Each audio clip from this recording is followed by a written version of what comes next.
Yes, welcome to the class all of you once again. कैसे हो सभी बच्चे? ओके, तो आज भी हम कुछ प्रैक्टिस क्वेश्चंस करेंगे related to your SET exams, right? I hope the session is going to be useful for you. तो शुरू करते हैं स्टूडेंट्स। आज का पहला क्वेश्चन है, okay, so the question is osmotic regulation mechanism for plant adaptation is। Osmotic regulation mechanism इसमें से कौन सा हो सकता है for the plant, right? reduce cell volume and reduce water content, absorb the inorganic ions in the vacuole, synthetic organics accumulated in the cytoplasm, या फिर all of the above। Definitely students, यदि प्लांट को for an adaptation it wants to regulate, यानी osmotic regulation करवाना है ना, यानी again हम बोल सकते हैं कि वाटर सॉल्ट, यस, इनका बैलेंस यदि प्रॉपरली करना है तो इसमें से कौन कौन से adaptations they are going to use. तो पहला बोल रहा है कि reduce cell volume and reduce water content. तो बिल्कुल ये सही लगता है, क्योंकि यदि प्लांट क्या करेगा, ओवरऑल वाटर लॉस, जितना भी वाटर लॉस यदि हो रहा है उसको यदि वो कम करे, right? And also it concentrate the solutes, internal solutes जो रहेंगे उसको वहां पर जमा करे to maintain the lower water potential. यानी हमको पता है स्टूडेंट्स कि water potential from a higher to lower side, जैसे ज्यादा पोटेंशियल रहा तो पानी ज्यादा से कम में जाता है। We know this thing, isn't it? तो यदि वाटर पोटेंशियल ज्यादा है तो definitely the water will move out from there. हमको उसको रखना है तो हमको क्या करना पड़ेगा, एक तो वाटर लॉस कम करे, यानी पानी अंदर रहे, और सल्यूट का कॉन्सेंट्रेशन भी वहां पर बना के रखे, so that the water potential वो जगह का सेल का कम रहेगा, तो वाटर वहां से बाहर नहीं जाएगा, राइट? लोअर टू हायर में नहीं जाएगा, तो उसको लोअर करके रखे। तो पहला वाला ऑप्शन तो बिल्कुल सही लग रहा है। सेकेंड में बोल रहा है absorb the inorganic ions in the vacuum. ये भी बिल्कुल सही है। आयंस का कंपार्टमेंटलाइजेशन कर लेना, इन्हें जो आयंस तभी जरूरत नहीं है, जैसे सोडियम हो गया, कभी कैल्शियम है, क्लोराइड है, सॉरी यस पोटेशियम है, ये सारे आयंस को वैक्यूल के अंदर स्टोर करके रखना जब जरूरत नहीं है, और इस तरह से सेल का ऑस्मोटिक पोटेंशियल कम कर देना, isn't it? Whenever it is required, vacuoles again they can come out there, isn't it? तो बिल्कुल इनऑर्गेनिक आयंस को एब्जॉर्ब कर लेना वैक्यूल में, ये भी बिल्कुल type of adaptation is there.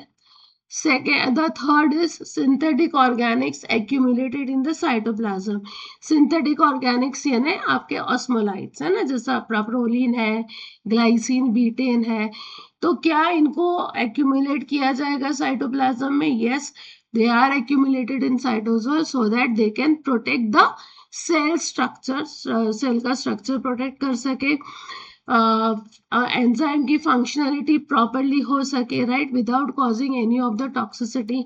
So this three, यानी तीनों का तीनों बिल्कुल सही बैठ रहा है। तो आपका करेक्ट आंसर क्या होगा? आपका करेक्ट आंसर होगा all of the above, right? Now moving for the next question. अगला क्वेश्चन है sleep disease is caused by. Sleep disease यानी यहाँ पर बोला है in rolling of petals in open flowers. इन्हें फ्लावर ओपन होने के बाद में जो भी पेटल्स है, पेटल्स अपने आप कैसे हो जाएंगे? खुला रहने के बदले रोल होना शुरू हो जाते हैं, राइट? जिसको कहा जाता है कि it is a slip disease. Got it? तो ये कौन कॉज करता है? इंडोल एसिटिक एसिड IA और इथिलीन और IBA या तो फिर ABA। क्या आना चाहिए स्टूडेंट्स? आपका करेक्ट आंसर डेफिनेटली आएगा इथिलीन, क्योंकि इथिलीन का मेन रोल क्या है? एक तो फ्रूट राइपनिंग में काम आता है, leaf bending, yes, as well as senescence, right?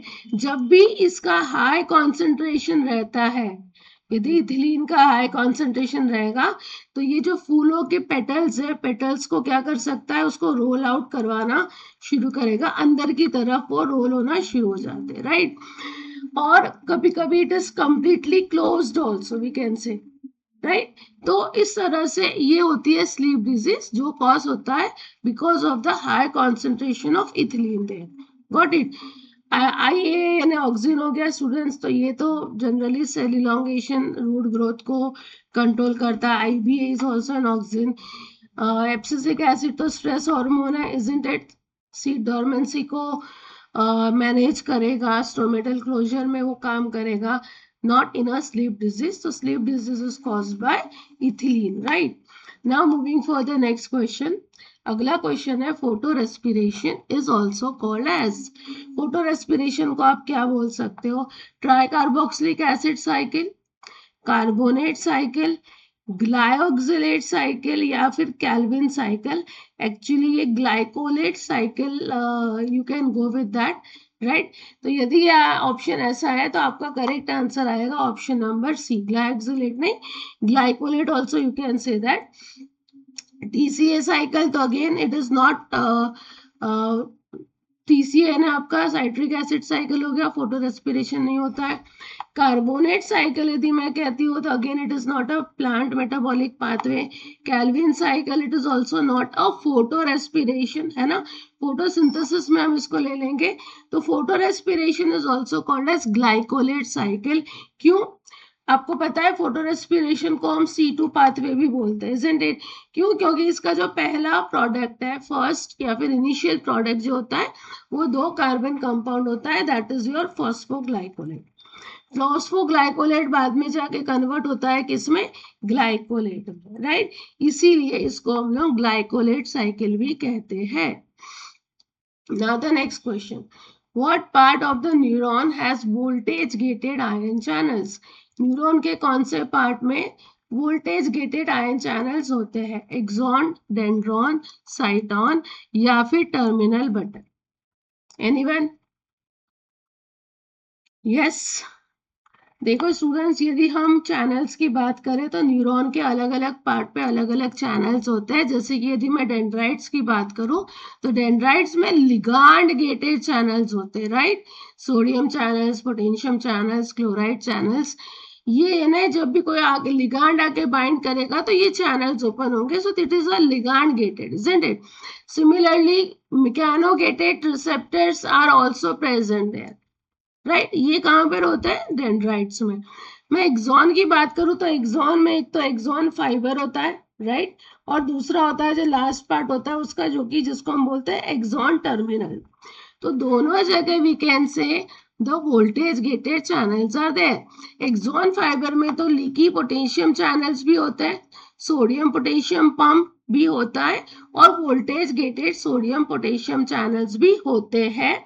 और एक्सॉन टर्मिनल में specifically voltage gated calcium channels भी होते हैं, राइट। सेल बॉडी की यदि हम बात करें साइटॉन की, राइट, तो यहाँ पर स्टूडेंट्स स्पेसिफिकली बहुत ज्यादा चैनल्स नहीं होते, but yes few voltage gated channels would be there. लेकिन जनरली सेल बॉडी क्या करता है? नॉर्मल सेल वर्किंग पे ज्यादा फोकस करवाता है, इजंट इट? तो आपका करेक्ट आंसर यहाँ पर क्या आएगा students? It will be axon, that is option number A. ठीक है। Now moving for the next question. Name the tiny bone of middle ear which converts sound into vibrations. Middle ear के there are 3 tiny bones, ना? कौन कौन से होते हैं students? It is your stapes, incus और malleus. तो anvil क्या है? Anvil is also an another name of nothing but incus ही है, isn't it? तो ये दोनों सेम है एक्चुअली। इसमें से ये कौन सा है which converts the sound into vibration? Actually आप देखोगे तो हम यदि ईयर की बात करें तो आउटर ईयर है, मिडल ईयर है और इनर ईयर होता है, isn't it? The outer ear में we can say that tympanic membrane, it would be the last part जहां पर आपका साउंड वेव्स आती है, yes। और ये इससे ही कनेक्टेड हमारे ये मिडल ईयर के 3 बोन्स होते हैं।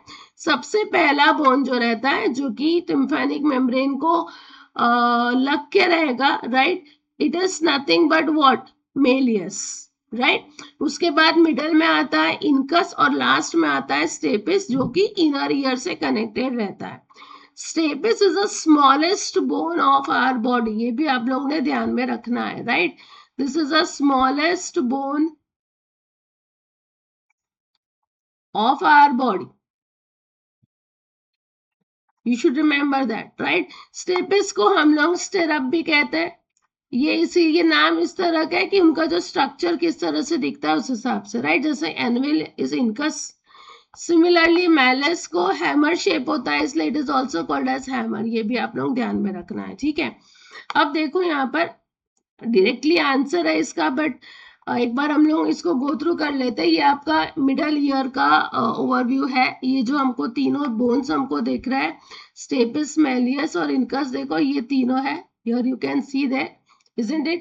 ये टिम्फैनिक मेम्ब्रेन है, right. After that when we can say that जब आपका साउंड वेव आता है, राइट, तो यहाँ पर आप देख सकते हो, if specifically if I see there, यहाँ पर हमको मेनिब्रियम दिख रहा है या फिर हैंडल दिख रहा है मेलियस का, राइट। ये this is a Méliès part, है ना, दिस इज अ मेलियस। तो यहाँ पर इसका जो ये हैंडल है, the handle of the malleus, जो कि टिम्फैनिक मेम्ब्रेन के बैक साइड से अटैच्ड होता है, दिस इज अ टिम्फैनिक मेम्ब्रेन, है ना, यहाँ से ये अटैच्ड होता है, that you can see that, isn't it. तो दिस विल स्टार्ट इन, आपका जो मिडल ईयर का पार्ट यहाँ से स्टार्ट होगा। तो एक्चुअली वाइब्रेशन की जो बात हो रही है, ये तीनों में we can say it is converted there, but specifically we will give the answer as a stapes, right, क्योंकि ईयर ड्रम जो है वो साउंड वेव्स को रिसीव करता है और बाद में उसको फिजिकल और मैकेनिकल वाइब्रेशन में कन्वर्ट करता है, जो कि पास होता है मेलियस, इनकस और स्टेपिस से। स्टेपिस से जब ये आगे जाता है, right, because it is attach to the inner ear, isn't it? तो स्टेपिस ये वेव्स को वाइब्रेट करता है पूरी तरह से और बाद में इसको भेजता है कहां पर, अंदर की तरफ ओवल विंडो, ये है आपका Oval window, you can see this is the Oval window, है ना। ये आपका स्टेपिस है, ये ओवल विंडो से कनेक्टेड है, तो ये यहाँ पर भेजेगा और यहाँ पर एग्जैक्टली ये वाइब्रेशन से क्या होगा, इम्पल्स जनरेट होता है और वो इम्पल्स आपका पास होता है कहाँ पर, ब्रेन में, है ना। इनर ईयर का बहुत ही इंपॉर्टेंट रोल आता है। तो because now the last part of the middle ear is the stapes, जो कि इनर ईयर से कनेक्टेड होता है ओवल विंडो से। तो आप आपका करेक्ट आंसर यहाँ पर कौन सा ले सकते हो, your correct answer will be option number A, that is steps. Is this much clear everyone, right. Now moving for the next question, अगला क्वेश्चन है, in a हेटेरोजाइगोट one allele may conceal the presence of other allele, this statement represents, यानी एक allele है जो दूसरे allele के presence को conceal करेगा, उसको दबा देगा, right, सप्रेस कर लेगा, तो उसको हम क्या कहते हैं, दैट मीन्स वो वाला allele क्या हो गया, वो डोमिनेंट हो गया। So that is nothing but it is called as what, it is called as law of dominance. यहाँ पर ऑल ऑफ द अबव नहीं आएगा, बिकॉज प्रिंसिपल ऑफ सेग्रीगेशन की हम बात करें तो इसका मतलब होता है कि अलील जो है वो गमेट फॉर्मेशन के समय में क्या होता है, सेपरेट हो जाती है, isn't it? So that each of the gamete it will receive only one allele. Principal of independent assortment का मतलब होता है कि जीन्स अलग अलग ट्रेड्स के जो रहते हैं वो गैमेट्स में सॉर्ट आउट हो जाते हैं, जो कि एक दूसरे पे डिपेंडेंट नहीं होते हैं, they are independent to each other, that is nothing but the principle of independent assortment. तो यहाँ पर जो उन्होंने आपको स्पेसिफिकली बताया है कि एक अलील दूसरे को कंसील कर रहा है ना, दबा रहा है, रिप्रेस कर रहा है, तो दैट मीन्स वो डोमिनेंट अलील है। So that is nothing but the law of dominance. So your correct answer is option number A for the question. Now moving for the next one. अगला क्वेश्चन भी आपका genetics से ही है। Mendel's research led him to formulate the following. Yes, क्या formulation किया है Mendel's की रिसर्च ने, alleles of a gene are either dominant और रिसेसिव, इन्हें किसी भी जीन के जो अलील्स रहते हैं या तो वो डोमिनेंट हो सकते हैं या तो रिसेसिव हो सकते हैं, isn't it? दूसरा वो बोल रहा है different allele of a gene segregate from each other during the formation of gamete. तीसरा बोल रहा है allele of different gene assort independently, and चौथा है ऑल ऑफ द अबव। तो क्या करेक्ट आंसर आएगा यहाँ पर students, the correct answer definitely it is going to be option number D. Why? क्योंकि जो पहला स्टेटमेंट है alleles of a genes are either dominant और रिसेसिव, यानी कोई एक अलील क्या करेगा दूसरे को सप्रेस कर सकता है या फिर एक अलील खुद एक्सप्रेस होगा, इजंट इट? तो हम इसको बोल सकते हैं it is showing a type of a law of dominance. फिर different alleles genes segregate from each other, ये अभी मैंने आपको कहा लॉ ऑफ सेग्रीगेशन, और this gives you a law of independent assortment. तो ये तीनों के तीनों हम बोल सकते हैं कि मेंडल का रिसर्च ये तीनों चीज पे है. सो your correct answer is option number D for the question. Now moving for the next one, which of the following hormones stimulate the production of pancreatic juice and bicarbonate? Again it is a good question, difficult नहीं है but हाँ अच्छा question है. Insulin, glucagon, cholecystokinin, secretin, gastrin, insulin, angiotensin and epinephrine. क्या होना चाहिए students?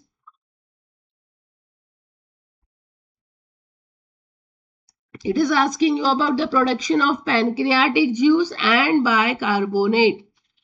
तो बच्चों क्या इंसुलिन और ग्लूकागॉन पैनक्रियाटिक जूस और बाइकार्बोनेट प्रोडक्शन में इन्वॉल्व होते हैं? हाँ, पैनक्रियाटिक हॉर्मोन्स है insulin and glucagon definitely, but no they are related to your blood sugar, isn't it? उसको बैलेंस करने में they are important both of them. एक बढ़ा रहा है और एक क्या करेगा कम करता है, इजंट इट? गैस्ट्रीन की यदि मैं बात करूं तो स्टूडेंट गैस्ट्रीन जनरली स्टमक में गैस्ट्रिक एसिड को स्टिमुलेट करने का काम करता है, नॉट द पैनक्रियाटिक जूस. तो ये भी नहीं होगा, ये भी नहीं होगा. एंजियोटेंसिन और epinephrine, angiotensin we can say that it is not related to your pancreatic juice या बाइकार्बोनेट. हाँ, वाटर बैलेंस हो गया, एल्डोस्टेरोन का सिक्रीशन करवाता है ना, सॉल्ट बैलेंस हो गया, इन सब चीज में ये काम करता है. Again, so it will not be the right answer. Blood pressure को रेगुलेट करने का मेन काम करेगा, ये तो हमारा स्ट्रेस हार्मोन है. तो करेक्ट आंसर क्या आएगा? करेक्ट आंसर आता है cholecystokinin and secretin, right? Cholecystokinin जिसको हम सीसीके भी बोलते हैं स्टूडेंट्स, ये पैनक्रियाज पे एक्टिवेट करता है और उसको स्टिम्युलेट करता है वहां से पैनक्रियाटिक जूस का सिक्रीशन, राइट? और गॉल ब्लैडर पे भी एक्ट करके वहां से बाइल को रिलीज करवाने का भी काम करता है. साथ साथ में सीक्रेटिन जो है स्टूडेंट्स, ये एक्सोक्राइन पैनक्रियाज पे एक्ट करेगा और वहां से वो स्टिमुलेट करता है वाटर और बाइकार्बोनेट सीक्रीशन को. और ये बाइकार्बोनेट सीक्रीशन जब ये it is coming to the intestine, और वो जो आपका एसिडिक एनवायरमेंट का फूड आपका जो स्टमक से इंटेस्टाइन आता है उसको न्यूट्रलाइज करने में हेल्प करता है, the chyme which is coming there, isn't it? तो आपका करेक्ट आंसर आएगा सीसीके और गैस्ट्रीन. अभी एक बार ये देख लेते हैं कि जो हमारा स्मॉल इंटेस्टाइन के एंटेरोएंडोक्राइन सेल्स होते हैं स्टूडेंट्स, ये कुछ पेप्टाइड हार्मोन सीक्रेट करते हैं. कौन से? मेनली 4 मेन पेप्टाइड हार्मोन्स होते हैं, गैस्ट्रीन, सीक्रेटिन, कोलिसिस्टोकाइनिन और गैस्ट्रिक इनहिबिटरी पेप्टाइड. ये मैं बात कर रही हूँ जो कि स्मॉल इंटेस्टाइन सिंथेसाइज करता है, ठीक है? तो gastrin it is from the G cells, right? Gastric gland पे काम करेगा स्टूडेंट, जैसे कि मैंने ऑलरेडी बताया, और हाइड्रोक्लोरिक एसिड और पेप्सिनोजन के सीक्रेशन को स्टिमुलेट करेगा. सीक्रेटिन एस सेल से सीक्रेट होता है स्टूडेंट्स, जो कि बाइकार्बोनेट के सीक्रेशन को बढ़ाएगा, राइट? एंड ऑल्सो साथ साथ में क्या करता है? गैस्ट्रिक एसिड के सीक्रेशन को कम करता है. तो है ना, ये अल्कलाइन चीज बढ़ा रहा है और एसिडिक चीज को भी कम करवा रहा है. That is also one work. Cholecystokinin is secreted from the I cell. ये पैनक्रियाटिक एंजाइम सीक्रेशन को स्टिमुलेट करता है, गॉल ब्लैडर को कॉन्ट्रैक्ट करता है ताकि बाइल रिलीज हो सके, इजंट इट? स्फिंक्टर ऑफ ऑडाई को भी रिलैक्स करता है, जिसके कारण बाइल और पैनक्रियाटिक जूस दोनों इंटेस्टिनल ल्यूमेन में जा सके, ठीक है? और एक और होता है that is gastric inhibitory peptide which is secreted from K cells. ये भी क्या करता है? इनहिबिटरी पेप्टाइड है, तो गैस्ट्रिक एसिड सीक्रेशन को इनहिबिट करेगा students. Got it? So this are the 4. लेकिन हमारे को जो क्वेश्चन में दिया है according to that the correct answer will be option number B. यहाँ पर ये एक और फिगर आपको दिया है, कभी कभी हो सकता है कि पूछ ले डायरेक्ट क्वेश्चन में. ये आपको जो दिख रहा है ना, ये जो चारों पांचों हार्मोन है, राइट? फ्रॉम द इंटेस्टाइन, ये इनका सीक्रीशन बता रहा है कि कहाँ होता है ज्यादा ये secrete, right. Like if you can see gastrin, antrum से लेकर एंट्रम डिओडेनम पार्ट में it is more secreted till jejunum, right. Then jejunum में उसका सीक्रेशन थोड़ा थोड़ा कम होने लगता है. सिमिलरली सीसी के यदि हम देखें तो डिओडेनम पार्ट से सीक्रेट होना शुरू होता है, duodenum, jejunum as well as now ileum में आते आते उसका सीक्रेशन वहां पर कम होता है. तो ये भी आप लोगों को ध्यान में रखना. Got it. Now moving for the next one. The next question is, in which of the following general formula is applied when two linked genes are being mapped? दो लिंक्ड जीन को यदि मैप करना है तो इसमें से कौन सा फॉर्मूला अप्लाई होता है. अब देखो स्टूडेंट्स, यहाँ पर मेरे को टेट्राड दिख रहा है, यानी टेट्राड एनालिसिस के रिलेटेड है ना. टेट्राड एनालिसिस में हम दो तरह के टेट्राड एनालिसिस देखते हैं. एक होता है ऑर्डर्ड टेट्राड और दूसरा होता है अनऑर्डर्ड टेट्राड. यस और नो. ऑर्डर टेट्राड की यदि मैं बात करूं students, order tetrad it is helping to find the distance between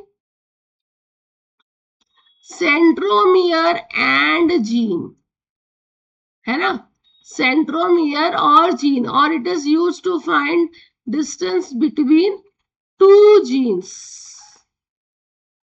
isn't it? यहाँ पर यदि ये सेंट्रोमियर है तो सेंट्रोमियर और ये जीन है, इन दोनों का डिस्टेंस निकालना है तो मैं ऑर्डर टेट्राड यूज करूंगी. और यदि मैं ये जीन और ये जीन के बीच का डिस्टेंस निकालना है अगेन, या फिर कोई भी दो जीन इस तरह के भी है उनके बीच का डिस्टेंस निकालना है तो मैं अनऑर्डर टेट्राड वाला फॉर्मूला यूज करूंगी. तो यहाँ पर क्योंकि पूछा है this two linked genes are being mapped, यानी मैपिंग डिस्टेंस निकालना है between the two genes, linked genes. तो यहाँ पर आपका अनऑर्डर्ड टेट्राड, और फॉर्मूला देख के भी आपको समझ में आ रहा होगा it is related to your unordered tetrad. एक बार दोनों को बहुत जल्दी से रिवाइज कर लेते हैं students. If I am talking about ordered tetrad, right, order tetrad generally Neurospora में हम लोग देखते हैं, है ना. जैसे कि मैंने कहा it is used to find the distance between centromere and gene, right. यहाँ पर जो सेपरेशन होता है वो या तो ड्यूरिंग मियोसिस 1 होगा या तो ड्यूरिंग मियोसिस 2 होता है. यदि मियोसिस 1 के समय में सेपरेशन हो रहा है तो इसको हम क्या कहते हैं, हम इसको कहते हैं फर्स्ट डिवीजन सेग्रीगेशन, राइट. और ये केस में जो हमको रेशियो मिलता है वो मिलता है 4:4, यानी सारे के सारे वीकेंड से पैरेंटल वाला पार्ट मिलेगा 4:4. लेकिन जब मियोसिस 2 में यदि हम इसका सेपरेशन देखते हैं तो इसको हम कहते हैं सेकेंड डिवीजन सेग्रीगेशन, राइट. तो ये जो हमको चारों केसेस दिख रहे हैं it is related to your second division segregation, जहां पर हम कहेंगे which is happening during the meiosis 2. तो यहाँ पर चार अलग अलग तरीके के रेशियो हमको देखने को मिलता है. एक होता है 2:2:2:2:2, या फिर दूसरा होता है 2:4:2, राइट. ये अलग अलग केसेस आपको बताया कि हम किस तरह से यदि जब क्रॉसिंग हो रहा है तो suppose for example the cross is between second and third, है ना, या फिर cross is between first and fourth, crosses between second and fourth, crosses between first and third. तो अलग अलग ये रेशियोज हमको देखने को मिलते हैं. तो स्पेसिफिकली सेकेंड डिवीजन सेग्रीगेशन में हमको ये रेशियो ये मिलेगा और फर्स्ट डिवीजन सेग्रीगेशन में रेशियो ये मिलता है in case of order tetrad. अब यदि मेरे को distance between gene and centromere निकालना है यहाँ पर, right, distance between centromere and gene, तो उसका फॉर्मूला क्या होता है स्टूडेंट्स, इसमें half multiply by number of SDS in a second division segregation upon total SCI जो भी रहेगा multiply by 100. This will be the formula, right. ये होता है ऑफ द ऑर्डर टेट्राड. लेकिन हम यहाँ बात कर रहे हैं अनऑर्डर टेट्राड की. This is what you can C in case of unordered tetrad. मैं डायरेक्टली अभी आप लोगों को फॉर्मूला से ही बात करवा रही हूँ। एग्जैक्टली हम ये नहीं देख रहे कि what is unordered and what is ordered. जो मेन चीज है हम उसी की बात कर रहे हैं। तो अनऑर्डर्ड टेट्राड में generally it is used for dihybrid cross. Students, dihybrid cross के लिए हम देखते हैं अगेन, जैसे कि मैंने कहा, map distance between two genes, for that it is used there. Also it shows whether linkage is present or not. ये भी हम देख सकते हैं थ्रू दिस ऑर्डर टेट्राड। तो यहाँ पर जो आपको रिजल्ट आता है स्टूडेंट्स, 3 तरह के सेग्रीगेशन देखने को मिलता है स्पेसिफिकली। एक होता है पेरेंटल डाइटाइप, दूसरा होता है टेट्रा टाइप, और तीसरा होता है नॉन पेरेंटल डाइटाइप। तो देखो स्टूडेंट्स, यहाँ पेरेंट 1 पेरेंट 2 एक वाइल्ड टाइप है, एक म्यूटेंट है। अगेन जब इनका फ्यूजन हो रहा है in the after meiosis you will get this result. तो पेरेंटल डाइटाइप यानी पीडी में आप देख सकते हो all parents are going to be seen, है ना, सारे के सारे पेरेंटल है ना। आपका A plus B plus parental है और दूसरा ए बी है, राइट। यहाँ पर इनका फ्यूजन से जो जाइगोट बन रहा है it is like this only, ये इस तरह का जाइगोट बन रहा है, isn't it? अब यहाँ पर देखो ए प्लस बी प्लस ए प्लस बी प्लस और ए बी, यही था हमारा पेरेंटल। तो ये चारों के चारों पेरेंट है, तो दिस इज पेरेंटल डाइटाइप। दूसरा केस ऐसा हो सकता है कि 2 पेरेंटल आ रहे हैं, 2 रिकॉम्बिनेंट आ रहे हैं, 50-50, इसको हम कहेंगे टेट्रा टाइप। और नॉन पेरेंटल डाइटाइप में यानी एक भी पेरेंटल टाइप नहीं आ रहा है, you can see A plus B है, ए प्लस बी है, ए बी प्लस है, ए बी प्लस है, तो ऑल आर द रिकॉम्बिनेंट। तो ये होता है नॉन पेरेंटल डाइटाइप, ठीक है। इसका फॉर्मूला होता है if you want to find the distance between two genes, it is equals to non parental ditypes plus half of tetratype divided by total tetrad multiply by 100। ये होता है मेरा unordered tetrad का formula to find the distance between the genes, ठीक है। यहाँ पर यदि स्टूडेंट्स पेरेंटल डाइटाइप की value it is greater than, यहाँ पर जो रिजल्ट आता है आपको जो नंबर्स दिए जाएंगे, if it is greater than the NPD, तो हम कहते हैं कि there is a linkage, right. यदि parental ditype is equals to NPD, then we can say that they are the genes are not linked, unlinked होगा, right. तो अभी हमको जो क्वेश्चन है उसके रिलेटेड हमको ये वाला फॉर्मूला चाहिए। ये फॉर्मूला कहाँ पर दिया है, एनपीडी प्लस हाफ टीटी। सो एनपीडी ये नहीं आएगा, हाफ टीटी एनपीडी ये है, लेकिन यहाँ इंटू 100 नहीं है, ये रहा इंटू 100 वाला। सो your correct answer is option number D. Got it everyone? Now moving further, next question. अगला क्वेश्चन अगेन हार्मोन से दिख रहा है। Which of the following two hormones act on hypothalamus to increase satiety and hunger respectively? Satiety और hunger को increase कौन करता है यहाँ पर? Leptin, insulin, leptin and ghrelin, ghrelin and insulin, या फिर insulin and leptin? What should be the correct answer? Students, the correct answer for this देखो, एक hunger, satiety और hunger. Hunger hormone तो आपको पता होना चाहिए कौन सा था, ghrelin. We say that it is a hunger hormone था, ग्रेलिन यहीं पर दिया है, उसी से हम हमारा आंसर देख सकते हैं कि option B is the right answer, right.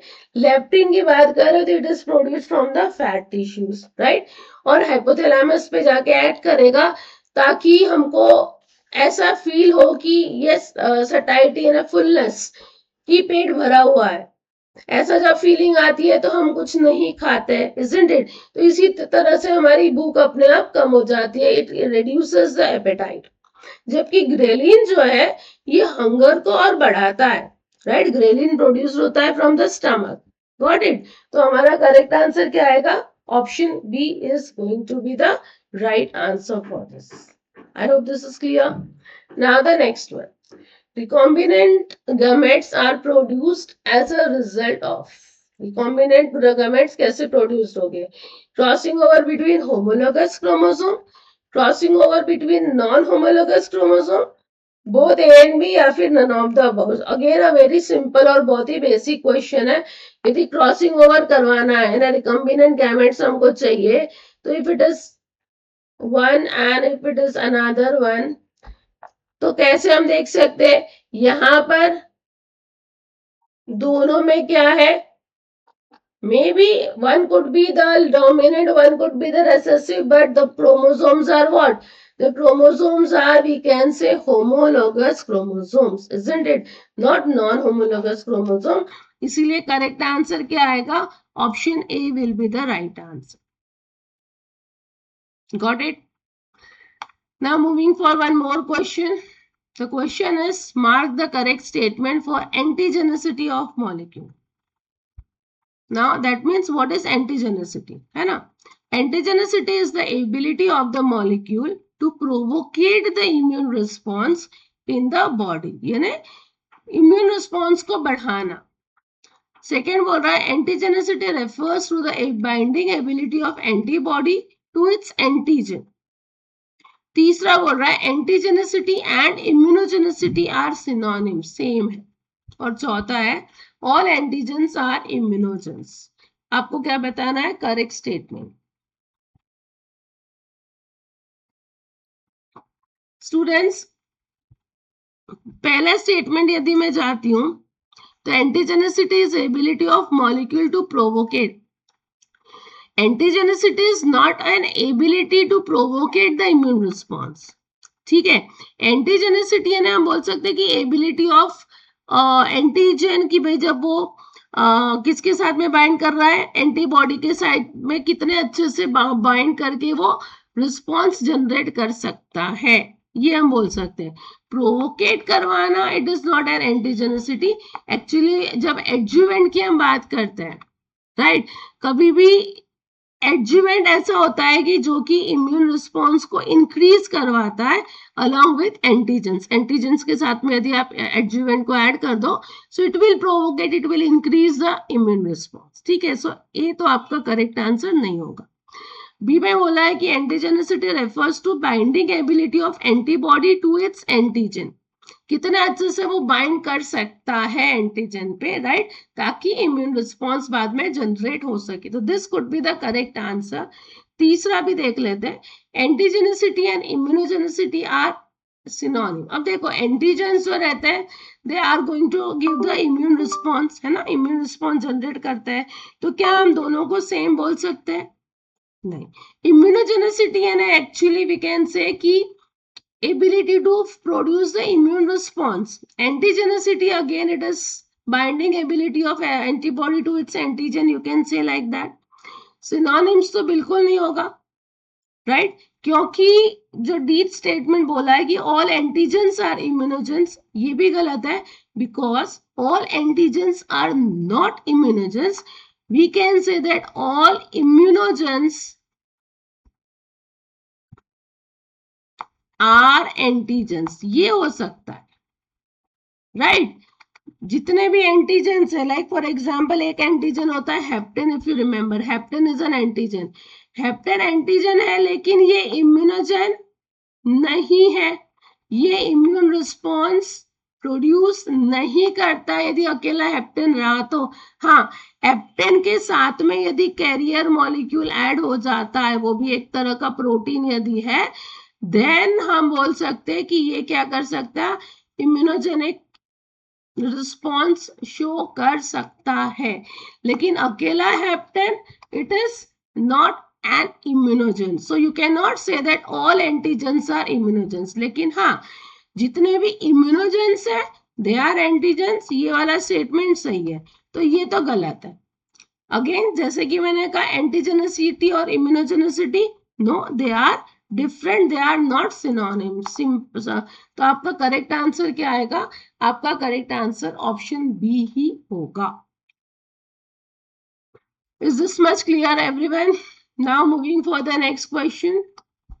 Okay, the next question is, pseudo-hermaphroditism is a condition in which the individual is insensitive to. किसको insensitive हो जाता है? एंड्रोजन को, ईस्ट्रोजन को, प्रोजेस्टेरॉन को या फिर कॉर्टिकोस्टेरॉन को. So pseudohermaphroditism is a condition in which individual is insensitive to androgen. Right ये कंडीशन यानी स्यूडो यानी फॉल्स होता है ना एक तरह से. हर्माफ्रोडिटिज्म हर्माफ्रोडाइट यानी जहाँ कहेंगे कि both sexes are there but falls this thing. ये कंडीशन में जनरली क्या होता है बच्चा कि जो यदि ये condition is having with some person that means उसका जो गोनाड रहेगा वो किसी एक सेक्स का रहेगा यानी या तो टेस्टिस रहेगी या ओवरी रहेगी और जो एक्सटर्नल बॉडी फीचर जो रहेंगे उसके बॉडी पार्ट्स जो रहेंगे that would be like another sex, right? So it is like that. तो ये कंडीशन को हम क्या कहते हैं pseudohermaphroditism. तो ये होता है due to the insensitive in androgen. देखो स्टूडेंट्स यहाँ पर इसीलिए मैंने थोड़ा सा शॉर्ट में आपको बताया. It is a disorder of phenotypic sex in which individual possess normal male और female gonad but exhibits ambiguous external genitalia. Right ये हो सकता है due to the condition of like androgen insensitivity. Yes या फिर मेल्स में यदि testosterone की बायोसिंथेसिस में डिफेक्ट होता है प्रॉपरली बायोसिंथेसिस नहीं हो पाती है टेस्टोस्टेरॉन की then also this can happen. Yes या फिर आपका एड्रिनल से जो एंड्रोजन का सिक्रीशन हो रहा है ये बहुत ज्यादा सिक्रीशन हो रहा है तो ये केस यदि फीमेल में होता है then also this could be the condition. In this individual's genetic sex indicates one sex, whereas the external genitalia have the characteristics of other. ठीक है जो मैंने आपको स्टार्टिंग में बताया. फीमेल pseudohermaphroditism भी होता है और मेल pseudohermaphroditism भी होता है. मेल टाइप में students now the mail with a testis they may have partial या फिर full female outer body parts. Right again ये कैसे होगा या तो टेस्टोस्टेरॉन की सिंथेसिस कम हो रही है या फिर एंड्रोजन इंसेंसिटिविटी सिंड्रोम हो रहा है उनको जहां पर सेल्स एंड्रोजन्स पे रिस्पॉन्ड नहीं करते हैं and it is one of the important male hormone there isn't it. इसीलिए जो बॉडी पार्ट्स रहते हैं यस द एक्सटर्नल जेनिटेलिया जो रहता है वो प्रॉपरली डेवलप नहीं हो पाता है as a male there. Got it. Female type में students, the female will have the ovary, but the outer parts may look like male there, right? Now ये क्यों होता है? Because there will be a high level of what? Androgen in female. Androgen again is a male hormone. तो यदि वो hormone ज्यादा होगा तो जो एक्सटर्नल पार्ट है again it would look like more male. उसको हम बोलते हैं कॉन्जेनाइटल एड्रिनल हाइपरप्लेशिया. ठीक है. So this is what is called as pseudohermaphroditism. I think this is clear. Now moving for the next question.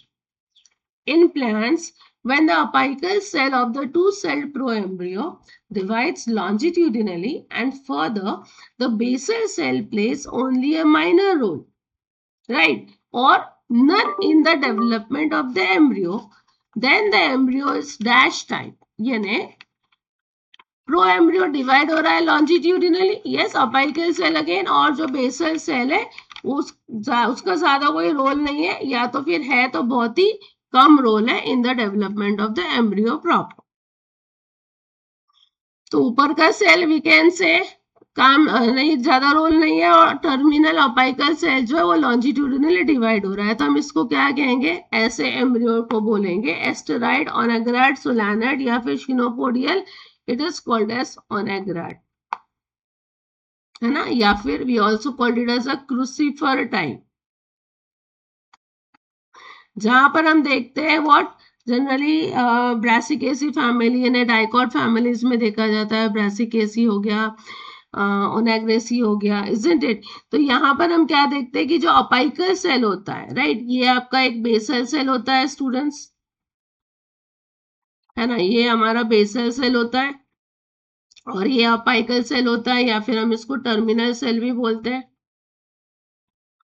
तो क्या देखते हैं ये केस में कि तो अपाइकल सेल जो होता है ये डिवाइड होगा लॉन्जिट्यूडिनली राइट और प्रॉपर एक एम्ब्रियो प्रॉपर बनाएगा लेकिन बेसल सेल्स ज्यादा रोल प्ले नहीं करेगा इसमें. ठीक है.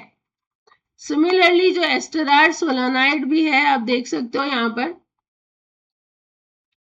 थोड़ा सा मैंने आपको सारे टाइप के बारे में एक एक बार लिख दिया है, तो मे बी रिविजन भी हो जाएगा. Just a minute.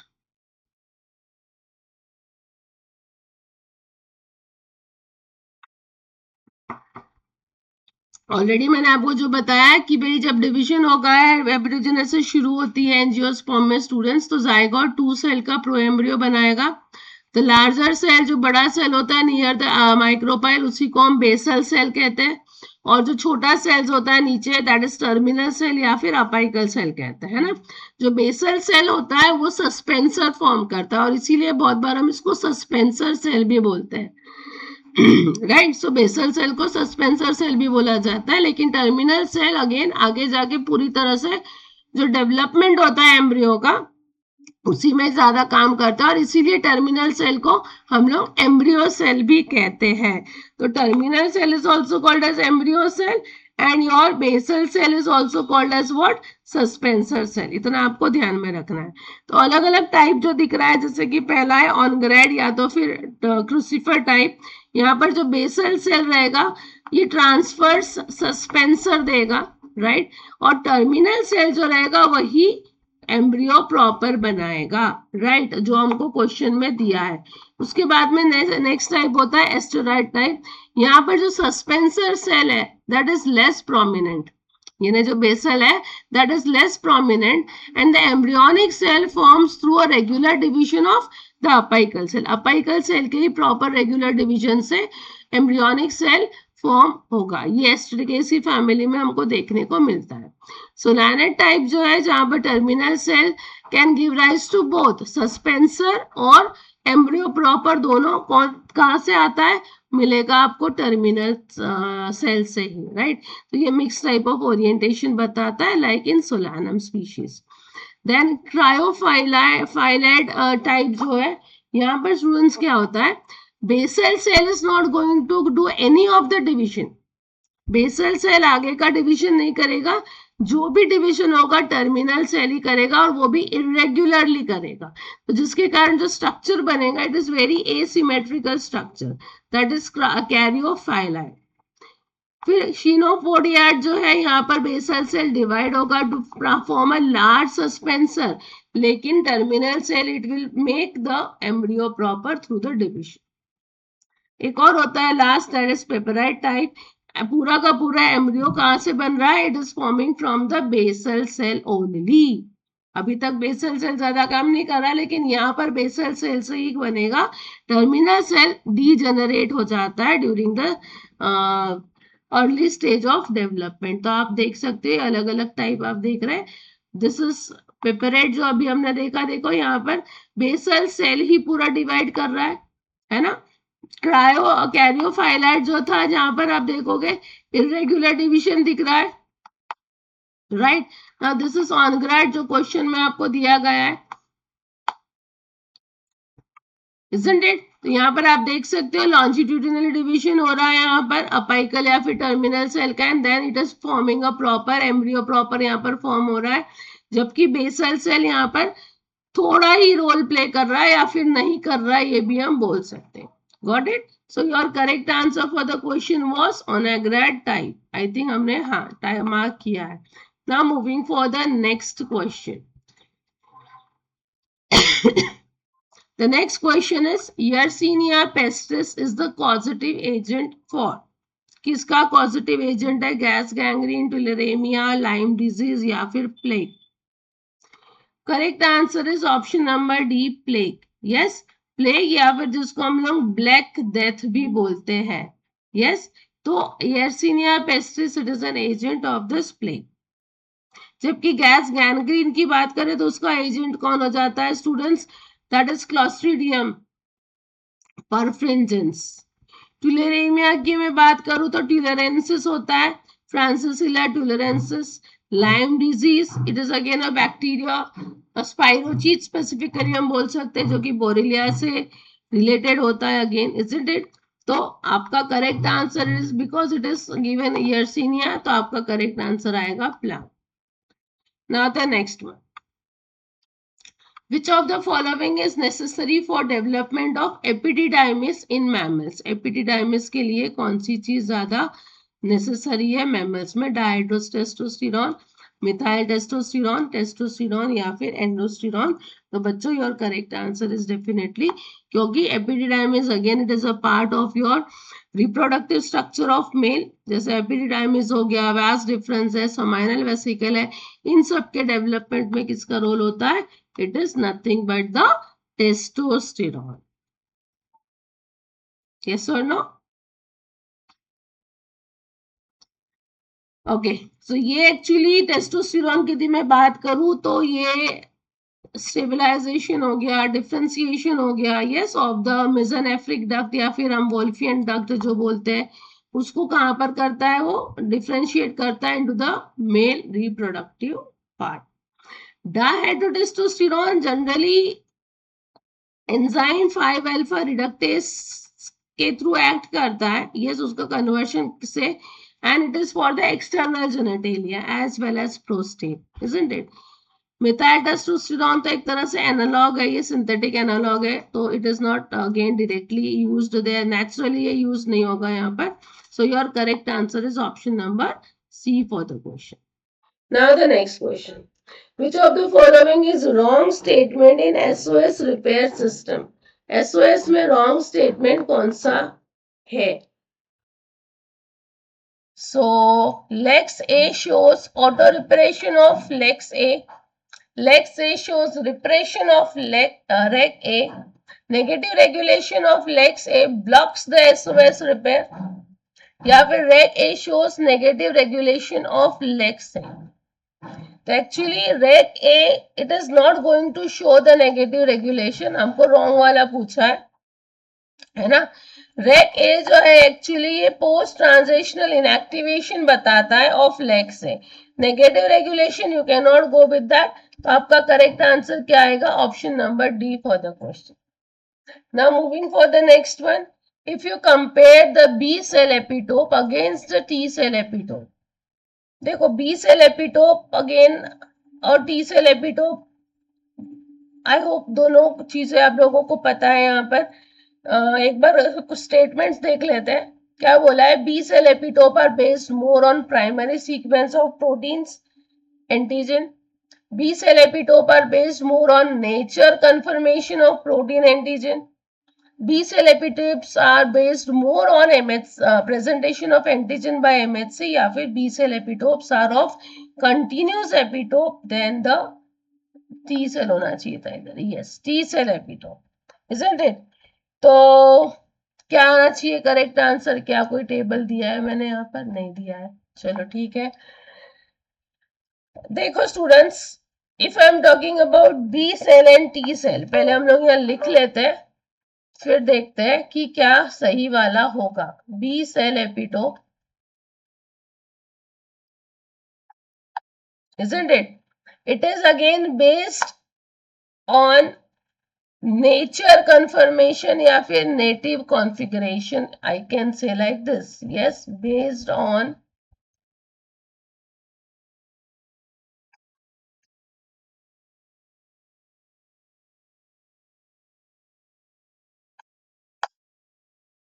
Right, like क्यों ऐसा बोल रहे हैं हम? नेटिव कॉन्फ़िगरेशन या फिर नेचर कॉन्फर्मेशन, वो बेस किस पे होता है? जो एंटीजन का जो स्ट्रक्चर होता है, सरफेस स्ट्रक्चर जो होता है एंटीजन का, है ना, सरफेस स्ट्रक्चर ऑफ प्रोटीन या फिर उसका जो 3D शेप होता है उस पर डिपेंड करता है।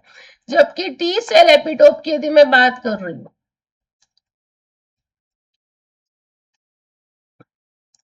T cell epitope it requires, yes it requires what? Processing. बिना प्रोसेसिंग ये काम नहीं करेगा, रिक्वायर्स प्रोसेसिंग एंड प्रेजेंटेशन। उसको प्रेजेंट जब तक नहीं किया जाता है, राइट, तो ये उसको कंसिडर ही नहीं करेगा। एम आई राइट? तो ये वाला ऑप्शन तो सही लग रहा है यहाँ देखते हुए कि B cell epitopes are based more on nature confirmation.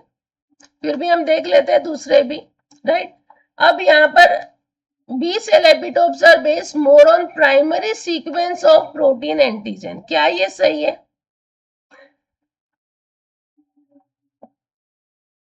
More on only primary sequence of protein antigen,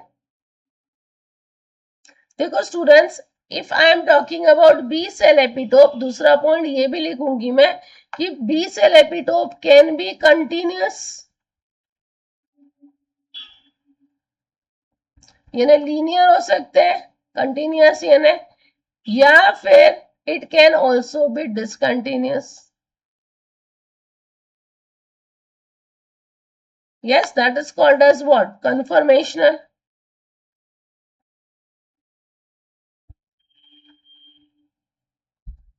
ये पॉसिबल है. जबकि टी सेल एपिटोप स्टूडेंट्स क्या है? They are always linear peptide sequence.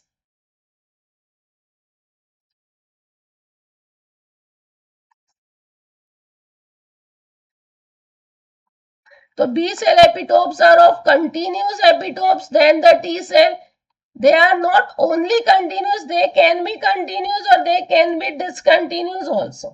Isn't it? B cell epitopes are based more on presentation of antigen. नहीं, ये तो T cell होगा, ये तो T cell होगा, isn't it?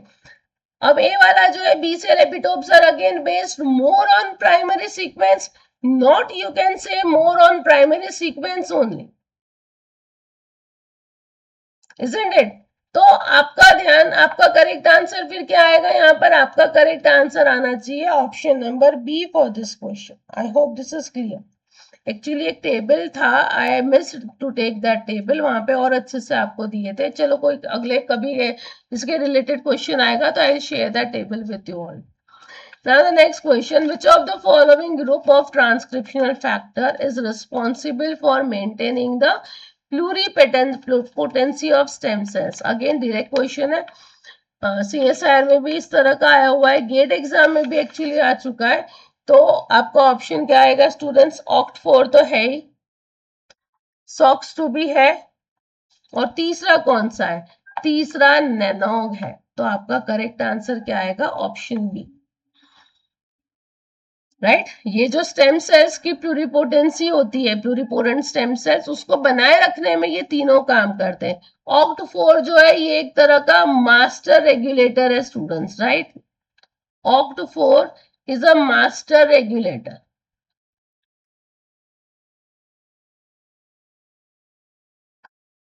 ठीक है, जो कि स्टेम सेल आइडेंटिटी को ड्राइव करेगा. So I can write regulator driving identity of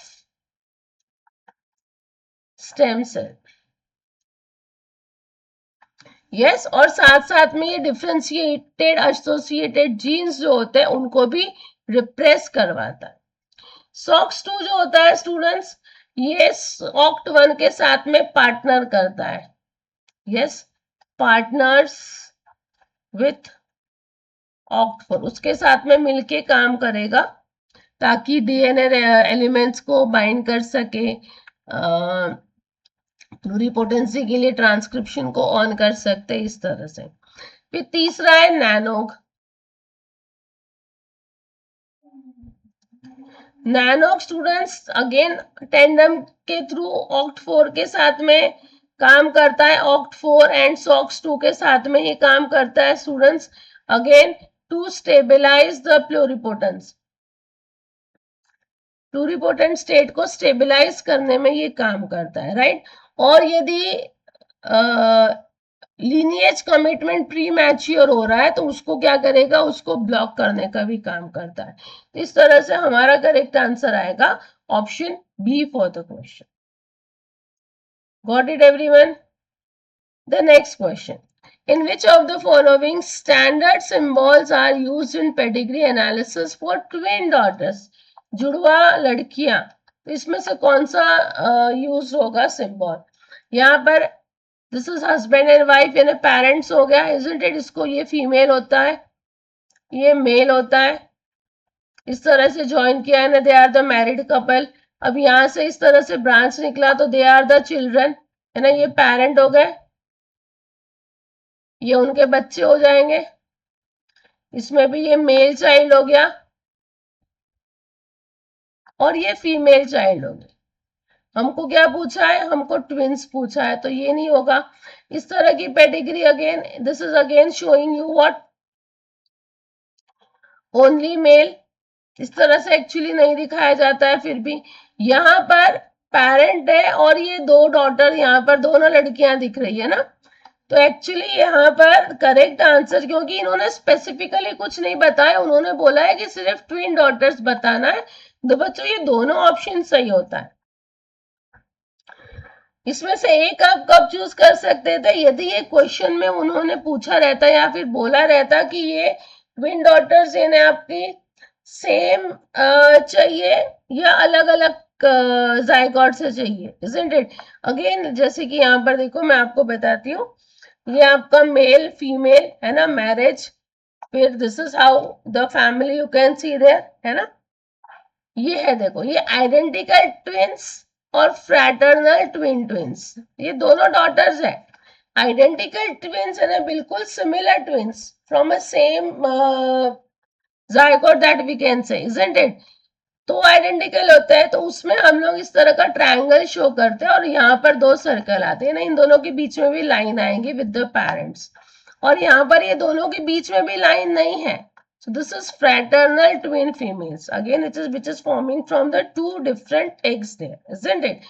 तो this is, लेकिन यहाँ पर क्योंकि स्पेसिफिकली उन्होंने नहीं बताया है, तो इसीलिए यहाँ पर सी और डी दोनों करेक्ट आंसर हो सकते हैं। I think this is clear all of you.